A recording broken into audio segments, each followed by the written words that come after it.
Hello, I'm Seema from Allo Basics. I welcome you all for the next video on wave optics. In this video, we'll study Newton's corpuscular theory. Regarding nature of light, first widely accepted theory was Newton's corpuscular theory, which supports particle nature of light. In fact, in 1636, R. Descartes proposed particle nature of light. He has proposed particle nature of light before Newton, but he could not give evidences to support his theory. And in 1665, Newton put forward his theory regarding nature of light. It is purely based on the phenomena of light known at that time, such as rectilinear propagation of light, reflection, refraction of light, different colors of light, etc. etc. What was his considerations or assumptions regarding this particle nature that we'll see, and Newton's assumptions.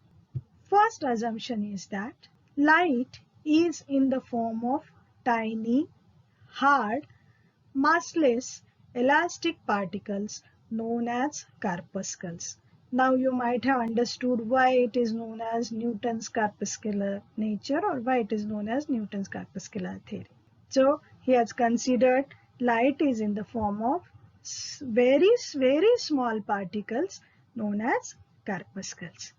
Now second thing he has assumed, based on the rectilinear propagation of light, or light travels in a straight line. This you have studied at your school level. This phenomena was known at that time, and he explained this phenomena on his consideration, that is the particle nature of light, that he has said that the light emitted by the source is travel in a straight line with high speed. As it is particle, it can travel in straight line. That was his assumption. So he has explained rectilinear propagation of light very easily with particle nature.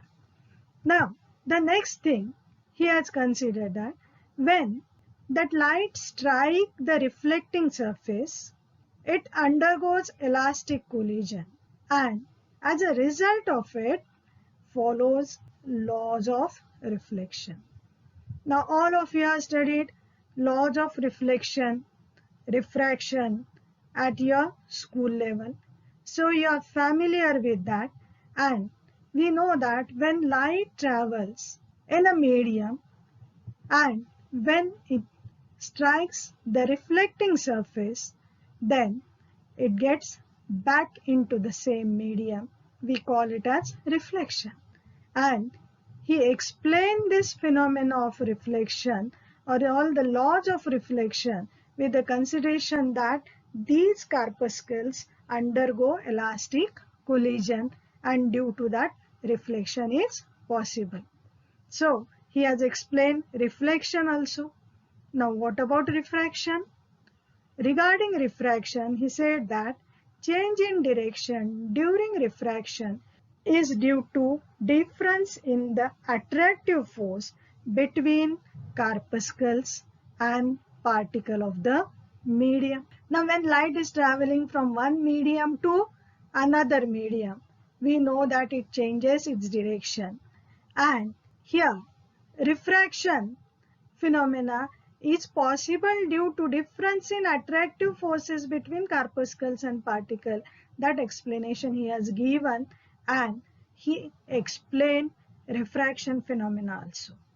Then comes the next point, which he has said that denser medium exerts larger force of attraction on corpuscles to accelerate them. That means speed of light in denser medium is more than in rarer medium.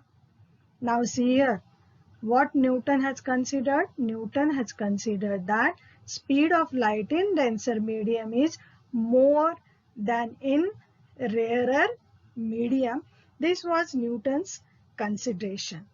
At that time, actually, it was not known whether speed of light is more in denser medium or rarer medium.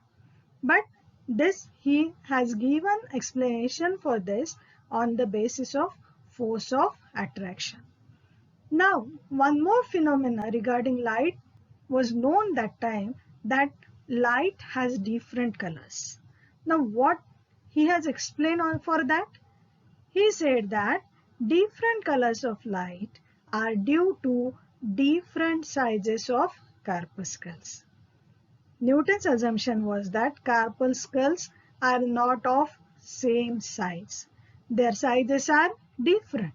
And as their sizes are different, due to their different sizes, we see different colors of light. So, at that time, the known phenomena were rectilinear propagation, which he has explained, reflection,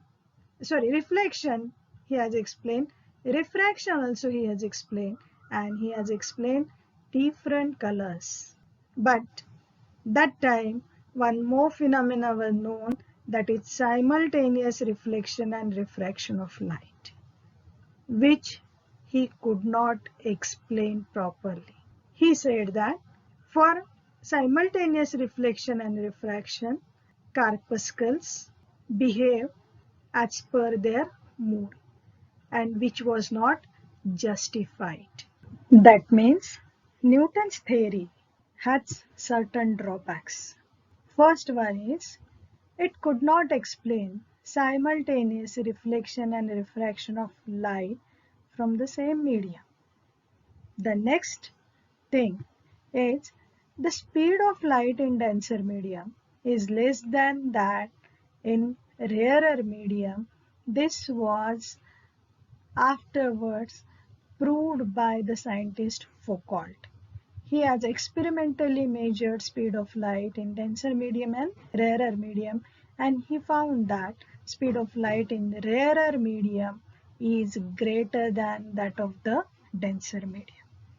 Now the next thing is, Newton's theory could not explain subsequent phenomena like interference, diffraction, polarization, etc.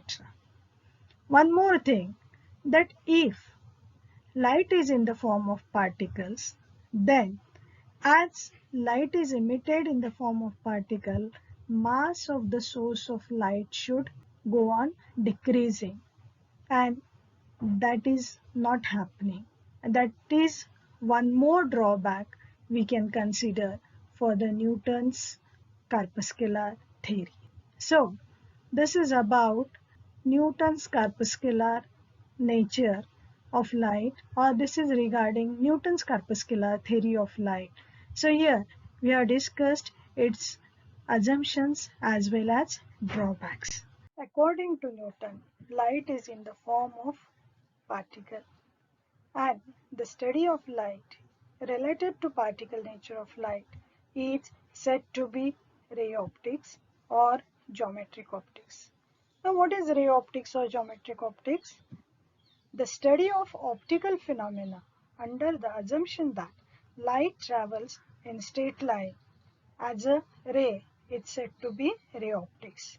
Or we know that Newton's corpuscular theory supports particle nature, that is, rectilinear propagation of light is explained on the basis of particle nature, and same thing is used, or same consideration is used in ray optics. Thank you for watching. See you soon on next video.